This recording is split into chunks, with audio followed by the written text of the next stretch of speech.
Hello friends, இந்த வீடியோவில் நம்ம எக்ஸப்ஷன்ஸ்னா என்னன்னு டீட்டெயிலாக பார்க்கலாம். நம்ம VS Code போய்க்கலாம். இப்போ எக்ஸப்ஷன்ஸ்னா என்ன சொல்றேன்.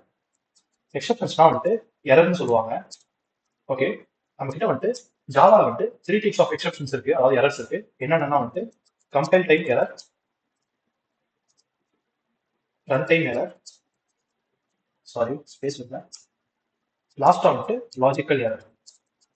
இந்த மாதிரி நம்ம கிட்ட வந்து 3 டைப்ஸ் ஆஃப் எரர் இருக்கு இந்த எக்ஸப்ஷன்ல. ஓகே, இது என்னன்னு ஒன் பை ஒன்னா பார்க்கலாம். இப்போ கம்பைல் டைம் எரர்னா என்ன சொல்றேன். இப்போ நம்ம ஒரு கோட் எழுதணும். கோட் எழுதும் போது நம்ம ஏதாவது மிஸ்டேக் பண்ணியிருப்போம். நான் என்ன பண்றேன்னா வந்துட்டு ஒரு கேபிட்டல் ஓ போட்டுக்கிறேன். ஓகே, நான் என்ன பண்ணலாம், கம்பைல் பண்ணிக்கலாம். நம்ம இங்க பாருங்க, கம்பைல் பண்றப்பே வந்துட்டு இங்க ஒரு கேபிட்டல் ஓ நீங்க யூஸ் பண்ணிருக்கீங்க, இங்க ஸ்மால் ஓ தான் யூஸ் பண்ணணும் அப்படின்னு சொல்லிடும். கம்பைல் டைம்லயே வந்துட்டு நமக்கு வந்துட்டு என்ன எரர்னு சொல்லிச்சுன்னா அது பேர் வந்துட்டு compile time error. Okay, next நம்ம ரன் டைம் எரர் என்னன்னு பார்க்கறதுக்கு முன்னாடி லாஜிக்கல் எரர் என்னன்னு பார்த்துக்கலாம். லாஜிக்கல்னாவே உங்களுக்கு தெரியும், இப்போ அடிஷன், சப்ட்ராக்ஷன், மல்டிபிகேஷன், டிவிஷன் அதான். இப்போ நான் என்ன பண்றேன்னா வந்து ஒரு 2 ஆப்ரேஷன்ஸ் பண்றேன். 3 - 6 அப்படின்னு பண்றேன்.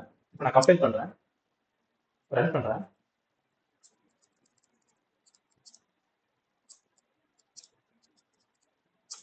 ஓகே, -3 கிடைச்சிருக்கு. நமக்கு -3 தான் முதவே தெரியும். ஆனா -3 கிடைக்காம ஒரு -5, -10 இந்த மாதிரி கிடைக்குது. அது பேர் தான் வந்து லாஜிக்கல் எரர். இந்த மாதிரி எப்ப நடக்கும்னா, இந்த மாதிரி 2 ஆபரேஷன்ஸ் பண்றப்ப நடக்காது. ஒரு 10 ஆபரேஷன்ஸ், 15 ஆபரேஷன்ஸ் லைனா நம்ம பண்ணுவோம். அந்த டைம்ல இந்த மாதிரி நமக்கு என்ன அவுட்புட் எதிர்பார்க்கிறோமோ அது வராம வேற அவுட்புட் வரும். அது பேர் தான் லாஜிக்கல் எரர்னு சொல்லுவாங்க.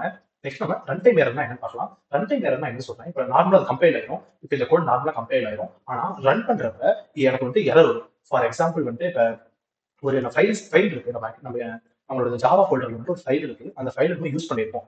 நாளைக்கு நான் என்ன பண்றேன்னா வந்துட்டு சும்மா ஒர்க் பண்ணிட்டு இருக்க நாளைக்கு நான் என்ன பண்றேன்னா கம்ப்யூட்டர்ல சும்மா ஒர்க் பண்ணிட்டு இருக்கப்ப அந்த ஃபைலை வந்து நான் டெலிட் பண்ணிட்டேன். இப்போ நம்ம ஜாவால வந்து அந்த ஃபைலை நம்ம யூஸ் பண்ணியிருக்கோம், ஆனா டெலிட் பண்ணிட்டேன். இப்போ நம்ம ரன் பண்றப்ப என்ன ஆகும்னா வந்துட்டு எரர் த்ரோ பண்ணுவோம். இப்போ அந்த ஃபைலை காணோம் அப்படின்னு வந்துட்டு எரர் த்ரோ பண்ணும். அது பேர் தான் வந்துட்டு ரன் டைம் எரர். அதாவது ரன் பண்றப்பதான் வந்துட்டு அந்த எரரே வரும். சில நேரம் வந்துட்டு அந்த நமக்கு வேணுன்ற விஷயம் வந்துட்டு இல்லாம போயிடும். அப்போ வந்துட்டு இந்த மாதிரி ரன் டைம் எரர் வரும். நம்ம டேட்டா பேஸ் யூஸ் பண்றப்ப இந்த ரன் டைம் எரர் நமக்கு நிறைய வரும். ஏன்னா திடீர்னு நம்ம ஏதோ டேட்டா டெலிட் பண்ணிடுவோம். டேட்டா டெலிட் பண்ணிட்டோம்னா அந்த டேட்டாவை போய் தேடுறப்ப அந்த மாதிரி எரர் தூக்கிட்டு வரும். ஓகே, இந்த ரன் டைம் எரர்ஸ் தான் வந்துட்டு நம்ம என்ன சொல்லுவாங்கன்னா வந்துட்டு எக்ஸப்ஷன் சொல்லுவாங்க.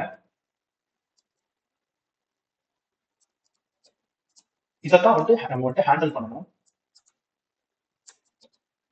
இந்த ரன் டைம் எரர் தான் வந்துட்டு எக்ஸப்ஷன் சொல்லுவாங்க. இதை தான் வந்துட்டு நம்ம ஹேண்டில் பண்ணணும். இந்த எக்ஸப்ஷன் ஹேண்டலிங்னு சொல்லுவாங்க. இது நம்ம அப்கமிங் வீடியோஸ்ல இந்த மாதிரி ரன் டைம்ல வர எரர்ஸ் வந்துட்டு நம்ம எப்படி ஹேண்டில் பண்றதுன்னு நம்ம டீடைலா பார்க்கலாம். உங்களுக்கு இந்த வீடியோ புரிஞ்சுக்கும்னு நான் நம்புறேன். Thank you, bye bye.